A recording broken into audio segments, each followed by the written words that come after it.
महत्त्वाची बातमी आहे। फरार काळामध्ये हगवणे कर्नाटक सीमेवरील हॉटेलमध्ये राहिलेला होता। कोगनोळी जवळच्या हेरिटेज रिसॉर्टमध्ये हगवणे राहिलेला होता आणि कर्नाटकातल्या माजी आमदाराच्या मुलानं त्याच्या रूमचं बुकिंग केलेलं होतं। माजी आमदार वीरकुमार पाटीलचा मुलगा प्रीतम पाटील यानं त्याच्यासाठी बुकिंग केलेलं होतं। रिसॉर्टचं बिल देखील माजी आमदाराच्या पुत्रानेच भरल्याची माहिती समोर आलेली आहे। 19 मेच्या रात्री बुक केलेली ही रूम 21 मेला चेकआउट करण्यात आली होती। भूषण पाटील माझे सहकारी आपल्याला सविस्तर माहिती देतील। भूषण,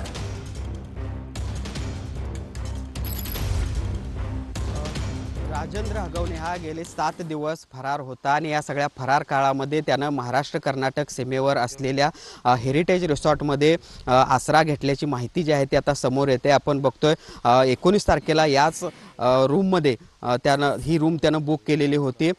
कर्नाटकचे माजी आमदार वीरकुमार पाटील यांचा मुलगा प्रीतम पाटील यानं याच्या नावावर ही सगळी रूम आहे ती बुक करण्यात आलेली होती। 19 तारखेला खरं तर रात्रीच्या 1:30च्या सुमारास हे सगळे राजेंद्र हगवणे असतील त्याचबरोबर त्याच्यासोबत आणखी 2 जण होते ते या ठिकाणी आले आणि त्यानंतर 20 तारखेला दिवसभर हे सगळे रिसॉर्टच्या बाहेर होते आणि 21 तारखेला त्यांनी चेकआउट केल्याचं देखील समोर येते। या सगळ्या संपूर्ण 2 दिवसाचं बिल जे आहे ते देखील प्रीतम पाटील यांनीच रोख स्वरूपात भरल्याची देखील माहिती इथल्या सगळ्या रिसॉर्टच्या मालकांनी आपल्याला दिलेली आहे। आणि आपण बघू शकतो की आता या सगळ्या फरार काळामध्ये राजेंद्र हगवणे यानं सीमा भागाचा देखील आधार घेतल्याची हे आहे ते समोर येते।